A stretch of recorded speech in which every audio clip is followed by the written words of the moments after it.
Yo, what's up guys? It's Drew, aka Nukepool here. Today we're going to be talking about one of the most important parts of fighting games, that being blocking. Now, I know we all know the feeling. You boot up a fighting game with your friends, maybe for the first time, and you're totally ready to show off that perfect combo you practiced in training mode. But then you boot up the game and this happens.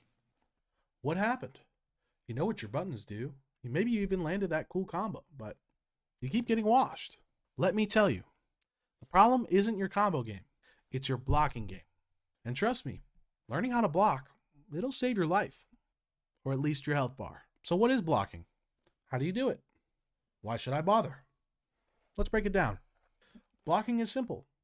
All you have to do to stand block is hold back on your joystick or D-pad, and to crouch block, you just hold down and back diagonally. It's as simple as that. Stand block, crouch block. Boom, perfect.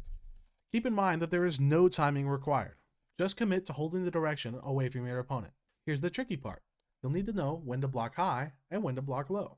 Knowing this could be the difference between being a scrub and being actually okay at the game. Standing block protects against mids, overheads, and jumping attacks, which are technically overheads. While low block protects against lows and mids. Something important to note, while some of these rules are somewhat universal, the rules shift slightly depending on what game you're playing. For example, if you're playing Tekken, stand blocking does the same thing. Blocks highs, blocks mids, loses to lows.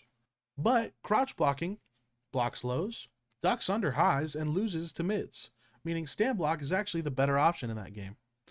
Oh, and I almost forgot, cross-ups. Cross-ups are when an attack hits behind you and you have to switch blocking. So for example, this guy is holding this way to be blocking away from this guy. This guy crosses over to here. This guy has to switch blocking. So if I do an attack while I'm right here at an awkward angle, he'll have to block the other way.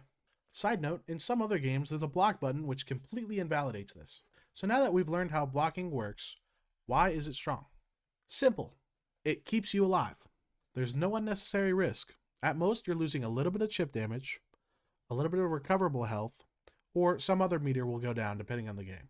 Plus, you avoid like 99% of the opponent's options. In Street Fighter, if you're committed to blocking, crouch block beats 95% of the moves in the game, and the other 5% are either reactable or low reward. If lows, mids, and overheads were all you had to worry about, you could theoretically block everything if you wanted to. Sure, blocking doesn't deal damage, but neither does getting punched in the face. Plus, blocking gives you time to think. You can kind of hit the pause button on your brain and clean up the rest of your game plan. Think about your anti-airs, your spacing, even your counterattacks. Of course, blocking does have a weakness, otherwise it would be unfair. It'd be like playing rock, paper, scissors with no paper. Blocking loses to throws and other unblockable attacks. But don't panic.